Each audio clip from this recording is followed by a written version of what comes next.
You're tuned in to the It's Real podcast with your hosts, Kayla Callender and Andrew Yagi. Each week, we'll talk about what happens behind the scenes working full-time in real estate and share with you real-life stories, our successes and failures as we work to help consumers and industry professionals reach their real estate and real-life goals. Here we go. It's episode 105, Andy. We're doing it one by one. How are we today? Hey, I'm doing great, Kayla. How are you? Wind blown. One thing that you will learn in North Dakota is long hair and lip gloss just are not good buddies ever, ever. So yeah, indeed. Yeah, no, I agree. Today's been I know. We had I'm told from you, and I've got a lot of other women between my wife and my girls that all have long hair. So I get it. You do. I'm a girl dad. Yeah, this is true. But it's warming up. I'm feeling spring, and then I see the forecast, and it's like interest rates. It's up and down. It's all over the place. So we'll take it. For sure. Sure. Yeah. It's nice to see some nicer weather, and I feel like a little more positive sentiment from some buyers, and even some people selling. More positive lakeshore sentiment. We're seeing some of our lake properties, start to get a little bit more activity. We had kind of an early season rush, and then been a little bit quiet, so that's kind of nice. Yesterday was an absolutely gorgeous day. I actually got up and did a little flying. Took one of my team members, Rob, one of my agents. He's a pilot too, so we went up and did his flight review actually, which is every pilot's got to go up with an instructor every couple of years and do at least an hour in the air and an hour on the ground. So I always make him take me out for lunch for the ground portion, and we talk rules and regs in aviation. And we went and did our flying, and then he kind of twisted my arm and said, "Hey, let's go do some float flying." So we went and did some of our first water landings of the year, which was a lot of fun too. What do you like better, the float plane or the regular plane? It depends. If I'm trying to go somewhere, a regular plane, but just for fun, I mean, it's hard to beat float flying, especially an amphibious plane that can land on the water or on the ground. Like we take off, we leave pavement at the airport, we put the gear up, we land on the water, we come back, we land, back on the runway. Okay. So I have a question. So you land on the water, and then does it like how do you get to your destination? Does it just drive on the water? Like I've never researched a float plane. Yeah, you basically use the engine for thrusts, and I mean it basically glides through the water like a boat, except your prop's not down in the water; it's pushing air to get there. So yeah. Is it harder to land on water than concrete? It can be more challenging. Yes, a lot of different factors. Plus, you don't always know what's below the water. Like people have hit logs, they've hit rocks. If it's really wavy, it can be challenging. If a boat cuts you off, it can be very dangerous. So yeah, there are a lot of challenges and a lot of considerations, but it's a whole lot of fun. And yesterday was a beautiful day. Love that. Thank you for the education on a float plane. I love that for you. And I love how excited you are. Like you're someone that has so many hobbies, and it's just fun to see what you're doing this week. So thanks for sharing. You too, although normally it's in the office doing pre-quals and trying to help people reach their goals. Yeah, or snuggling dogs or sleeping. I love it all. So I love that. Okay. Good for you. What's new in Kayla's life this week? Normally I don't say this, but it had slowed down a little bit. We cranked through a bunch of pre-approvals. We got people I feel like we cleaned up a lot, and then rates had increased a little bit. So we saw, whether or not that's tied to applications, we saw some application, the level of applications we saw pull off a little bit. But now we're starting to see, now that rates are softening a little bit, just bit by bit, the refinances are back out. So we're seeing a lot of that. In general, again, it's that time of year where people are out and about more. We talk about it all the time. Like I've talked with my neighbors that I've never talked to, or haven't talked to in 9 months. You know what I mean? Because it's nice out and people are getting out and being busy. So I think that there's just this new fresh air that's getting people out and about. And I'm seeing more excitement, I feel like, than I have in a long time. More consumer confidence, if you will, where people are not necessarily just focused on an interest rate. They're focused on a backyard. They're focused on a neighborhood for their kids finally. Like they're more excited than they were nervous. And that's refreshing for someone like in our shoes because we want to feel that excitement. So yeah, so that's what I'm kind of seeing as of lately. It is just amazing, as the weather gets nicer, the days are longer. Like I try to put my girls to bed at night and like, "Dad, why are we going to bed? It's still sunny out and it's not, I know, but it's really late and you need to go to bed." But even my wife and I were just taking a quick walk before the call here. We went and walked for a half an hour and it's just, amazing just, what nice weather and sunshine, just does for, again, for, sense, perhaps people thinking about, hey, where do I want to be? But also just kind of your mood and just life overall. I often think sometimes, and you'll be going, of course, down to Phoenix here shortly, but I often think if those that, live down there, are they happy or do they have a better quality of life because the weather's nicer? Granted, it also is going to start getting super hot there, which is more their winter. Yeah, I think they've got auto starts for their vehicles in the summer because it gets so hot.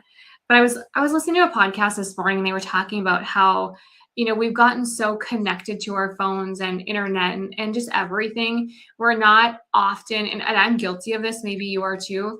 I don't often have time where I'm just like, it's just quiet. You're always distracted. Even when I'm getting ready in the morning, I'm listening to podcasts. As I'm driving to work, I might be leaving my friend a message. So I think there's something to be said about getting outside, being in sunlight, having your feet on the bare grass. Like there's just something about it. And I'm super guilty of not being outside enough, but when you can, you just feel better. You just do. So wouldn't it be nice to be able to walk away from your phone for a couple of days? Yes, it would. I would like to throw my phone in the ocean some days. I was trying to get a hold of my grandpa who's 91 and we had talked about getting together about something and tried to call him all day Monday, nothing. I know he was out farming and working. I tried to call him yesterday. He tries to call me last night. We don't connect. I get a hold of him this morning. He had come, we had Ella, our oldest. It was her first communion this past weekend. So we had that and he came for mass for church and he said he shut his phone off before he came into church and forgot to turn it back on. And I just thought to myself, I thought, man, I said, how nice would that be? Well, and I was talking to my coworker, Dan, this morning, and we were talking about, I'm like, do you have two phones or one phone? Because some people have a personal and a business phone. He's like, one, and I have one, Andy, because I just don't want to carry on two phones. But there's something where like, if you're on your phone and you're looking up something, decor for your house, you're booking a flight, or you're scrolling on TikTok, whatever it may be, you cannot disconnect if you're seeing notifications for work. And that's something that, I want to be able to go, going to Arizona this weekend, for example, and going hiking and like having music, but then hearing the ding ding of like low appraisal, it's hard to escape in our industry. It's 24/7 and it's hard to just disconnect. It's such a blessing to have the flexibility, but there's also that you're always connected feeling. So I feel you. Good for grandpa. Yeah, I'm with you. I hear you. Lots of scenarios and lots of trips pop into my mind when you mention that. Yeah. And I think it's just trying to separate it. But let's make it a goal this year, Andy, to get outside more. Deal? Indeed. Deal, okay. Kayla. Hey, we haven't we talk obviously real estate every time we get together. We talk general market and the like. We kind of generally talk rates, but we haven't really talked rate specifics lately. Would you care to give an update as far as where rates are and what they're doing, Kayla? Would I care? No, I don't care. I would love to give an update. In other words, you're going to do it whether you want to or not. Whether I want to or not. Although you are getting my weekly little update now that talks about rates. How do you feel about that? Is that helpful, valuable, or does it not make a difference? Because it was really good. Well, at first I was really hurt that you were sending out an email to real estate agents and I wasn't on the list. I didn't make the list, Kayla. But I get it. Oh, No, I thought your email for the industry insiders was really good. It was really helpful, and good. I think kind of like we do this, and some people probably think sometimes we ramble or don't talk of anything of substance. I know there are a lot of people that really appreciate it, and if you walk away with one tidbit, I you know Mhm. you've helped someone. You've kind of done your job, and I think the same thing with what you're sending out to other agents and other people in the industry. I think it is helpful. Well, and if it's just one, like you said, one piece of info that can help, or, sometimes we're not not sometimes, often we aren't the expert in everything. And so just be able to have a little bit of knowledge it just helps you be more confident in your conversations. So, Mhm. For but sure. back to rates, back to interest Yes. rates. Great. So about, gosh, it was right around the end of March, we were seeing rates at 6.62, just to kind of let you know where we're at in the last few weeks. We're at around 6.32 for the national 30-year fixed average for a conventional. Um, so we're seeing some softening, we're seeing them come back down, and really we're not seeing a lot of people pull back or move forward when rates move just a little bit. At the end of the day, $35 a month is not pushing someone over or not. But we are seeing, like I said, some people come back with the refi market as, hey, okay, I saw rates increased. I thought they were going to continue. Let's get that conversation rolling again. So nothing wild to report, but we're seeing them decline a little bit here. Sure. So good news. Well, I guess it's better than seeing them go up. And they were for quite a while, from, was it March 25th ish, all the way until um, kind of the beginning of April. We were seeing a trend up and up. I lied, from February 24th, I should say. So for about a month, we were seeing a slow increase, and it was like enough is enough. So this is positive news for people that are in contract. And at the end of the day, rates mean nothing if you are not in contract.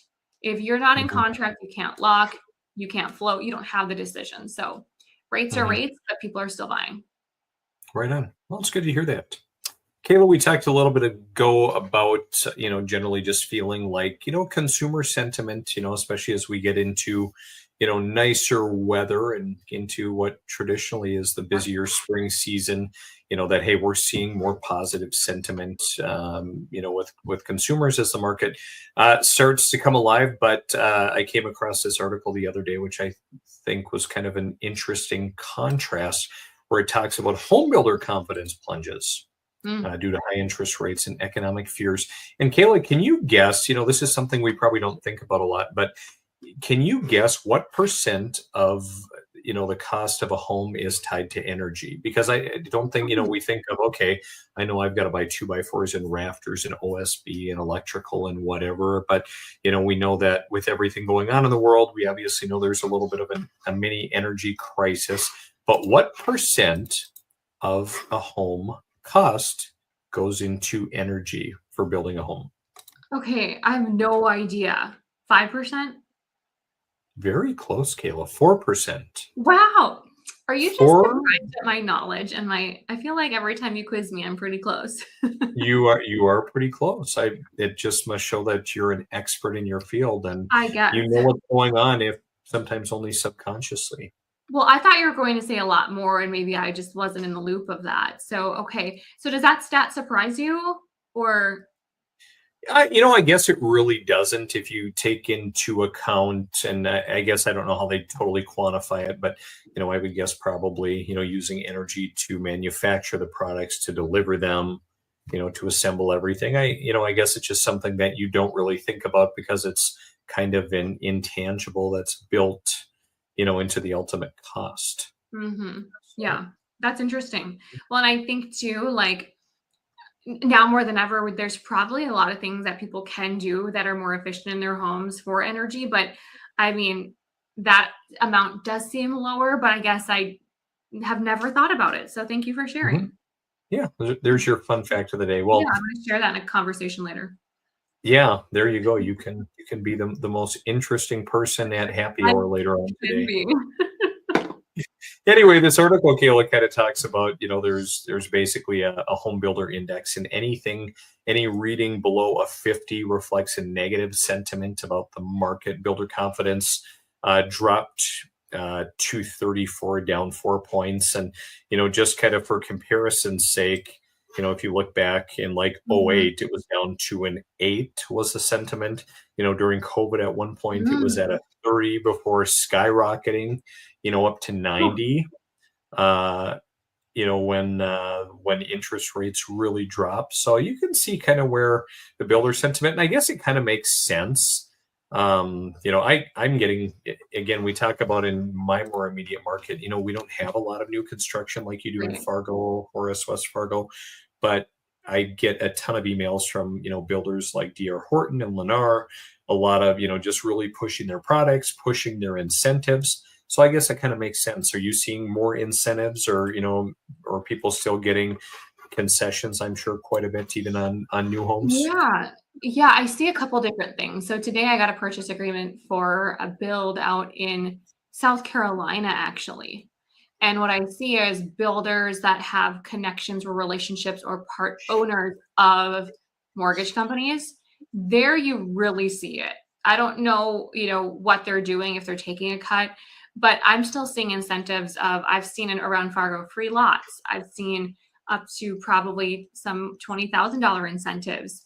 Now, I think there might be some other flexibility that builders have that, traditional home sellers don't, but we're normally seeing it on almost every builder. But I think too, it's new construction around here gets to be scary because of specials and the unknown. And, are you going to carry the taxes and specials from the date of contract signing to the date of closing? Like, there's just a lot of moving parts. So I think that a lot of builders probably try to soften it for clients, like, hey, we're going to incent you.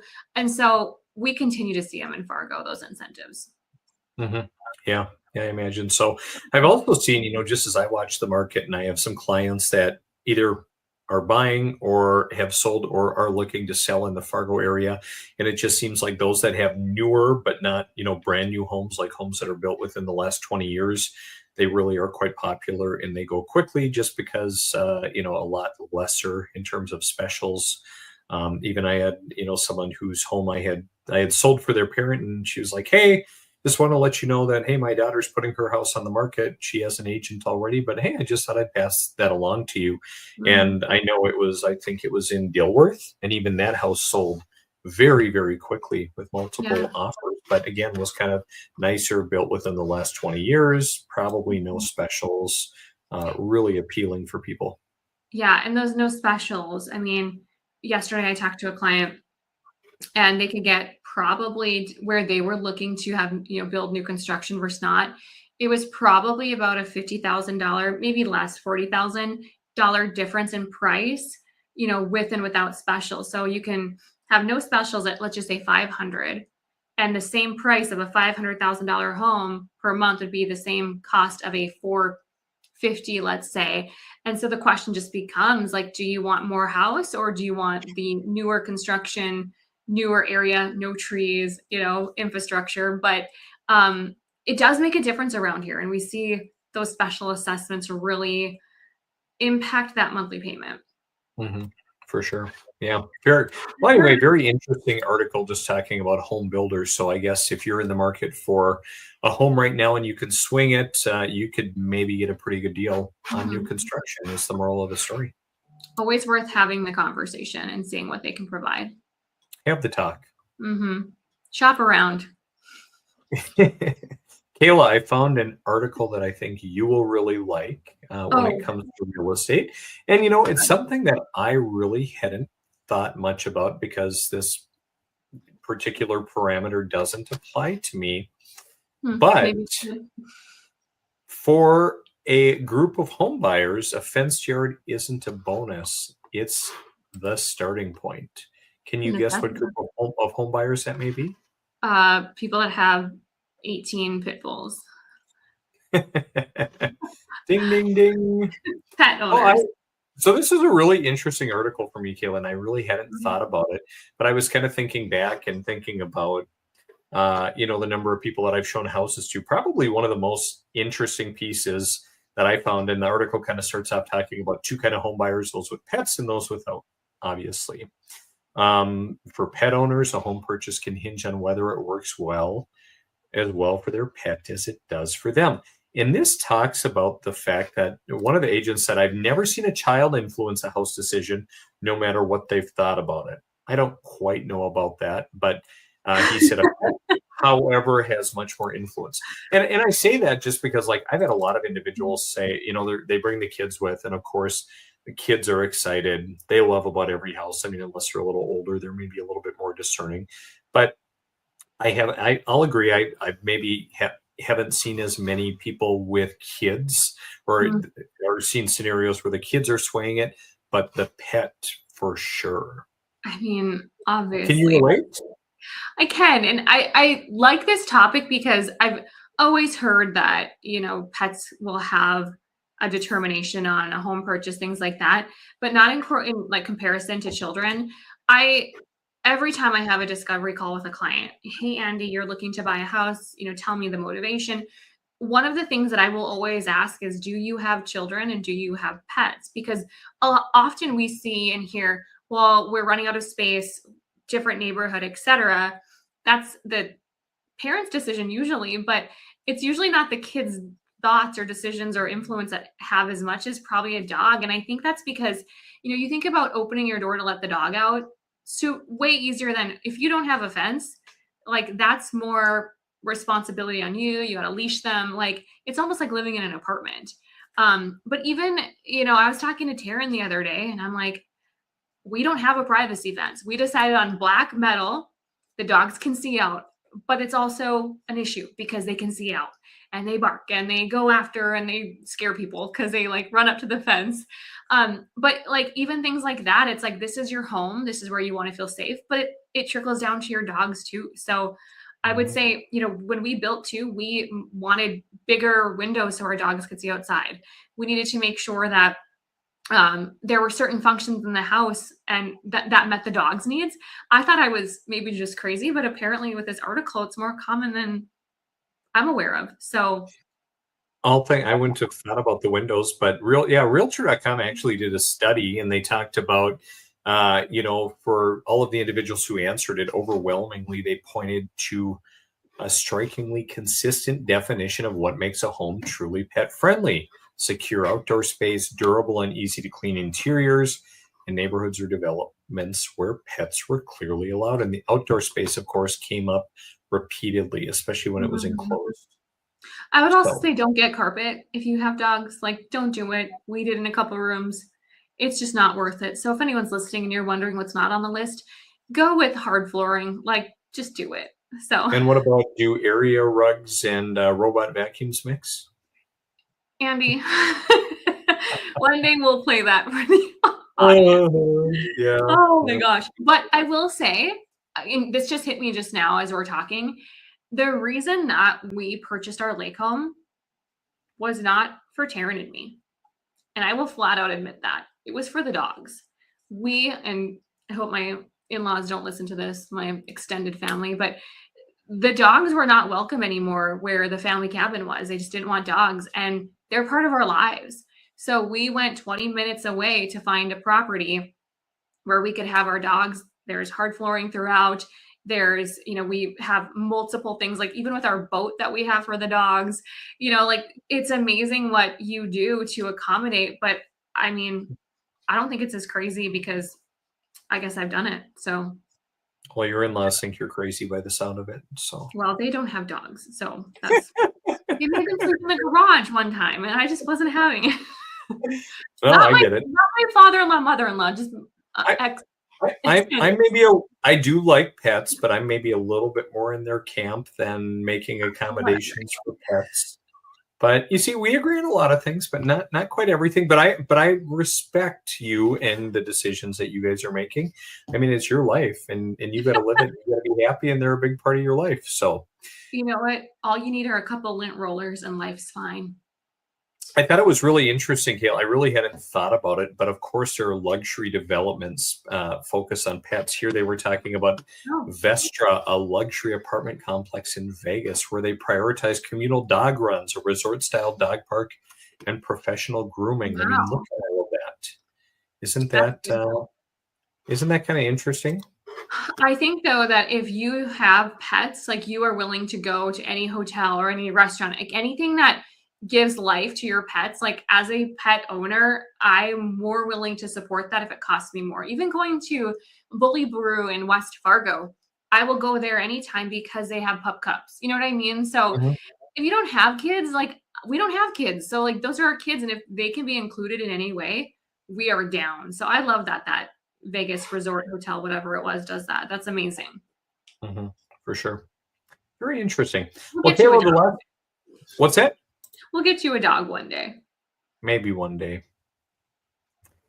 Kayla, the last topic I want to talk about today is fraud.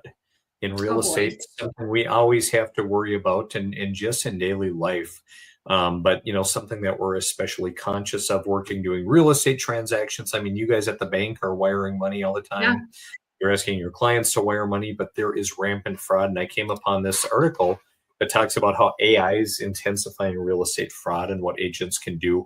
And I think AI is really great. I think AI is bringing a lot of really Yeah. great things to the table. But with that, it's also, you know, exposing more vulnerabilities. So hackers are using even AI to basically discover software vulnerabilities and exploit them, and make some money. They're also using voice cloning, and doing phishing. So, phishing would be like an email uh, Oh. attack, and they're using AI voice, bypassing email defenses, creating an urgent, realistic call that exploits instinctive Mm. responses, elevating risks. And this talks just in general about people need to be more and more vigilant. I know one of the things that I like about most of our firms in North Dakota, Kayla, or in Minnesota, not North Dakota. North Dakota doesn't include it, but anytime we sign a buyer representation agreement, listing agreement, and so on in Minnesota, there's always a wire fraud notice on the last page that Yes. just cautions people to be very vigilant. Mhm. And I think it's a scary thing. It is, and I think it happens more than people realize. And working at a bank and having family and friends that work in, accounts payable, things like that, it's crazy what can happen from intercepting an email and saying, "Hey, can you send it here?" And you think you're verifying, you think you're checking to. I mean, we have clients that wire money almost every transaction. If you are buying a home and you are sending over $50,000, typically title companies require you wire. And so we are having to ask title companies to send their instructions. We used to send them for them, like because we'd have a copy, but now we're like, nope, it's going to come straight from them. But it's Yep. something to be concerned about, and you wouldn't think twice about it unless you probably have witnessed it. But I've had so many people that I've known have issues that it got intercepted, and it's going to get a lot worse, especially with voice recognition. My goodness, Mhm. I cannot imagine. So, I Yeah, mean, I just last week I had someone that I'm close with. It wasn't real estate related, but mhm, they got basically pulled into a wire fraud scheme, kind of an email intercept type of thing. Just a very simple yet elaborate scheme that looked very believable. mhm, And I mean, six figures, high six figures loss potentially in this. They're yeah, still investigating it. I had someone mhm, else that I do some work with who, I mean, they've lost $1 million to wire fraud in a transaction in their business dealings. And boy, one of the tough things is, especially those that are busier in life, they're out doing deals, they're yeah, running businesses, people are going 100 miles an hour. And boy, things can happen just so quick. yeah, Something that seems so routine, how mhm, can it go so wrong? But I think the long and the short of it, and I always tell our clients, because one of the main title companies we work with, they're very great. They've got a great online presence. They're very proactive. I have people reach out all the time. Hey, I got an email from these guys. Is this legit? I said, well, you should be getting something from them. But if you question the authenticity of the email at all, or it doesn't seem right, call them. oh, Call them and mhm, verify it, even with an email asking for mhm. information, but certainly wire instructions. Well, and don't just call the number on the email or whatever it Right. is. Call a Google known or look number. up or talk to, yeah, find the number of the actual title company, because I've seen that too, where they called the, number on the email, and of Yep. course, they're like, "Yes, this Yeah. is legit." So yeah, you just have to be cautious. And I like that you said people are so busy these days. You're just go, go, go. You think it's routine. And yeah, I mean, we're talking six figures, a million. Like you don't always get that money back. Yep, for No, sure. So be vigilant, stay safe, always question, always be suspicious, Kayla. Um, trust but verify, I would Yes, say. trust and verify. I like that. Yes. More eloquent. Oh, thanks. So Here to help. anyway, what's going on this weekend, Kayla? This weekend, Kayla Calendar is taking a vacation, and that'll be I think we talked last time, the first one in 6 years. So headed off to Scottsdale with some friends to celebrate a 40th, and I'm excited for it. Ready for a little rest and relaxation. We also hired on my team a second loan partner. So Awesome. Team Calendar's growing. She's crushing it.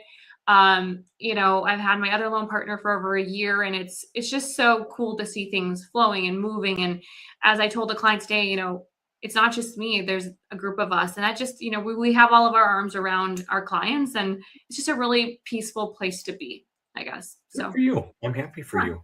yeah, And I'm thank happy you. that Kayla's going on a vacation far away. I know. Look at me. I'm flying on a plane, not a float plane, but a regular Yep. plane. So I'm excited though. It'll be good. So, and how are you ending your weekend? Or How am week? I ending? We've got a lot of different options. My wife and I were just talking about that. A lot of different potential community things going on. I think the girls, they have a elementary school dance. They won one as a reward for something. So go do that Friday. Saturday, kind of a relaxing day. Sunday, church. I don't know.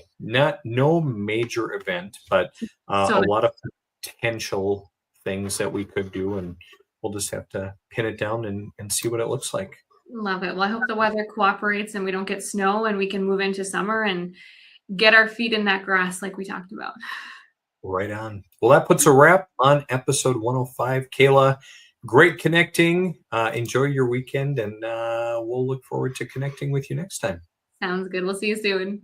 Bye. See you. Bye.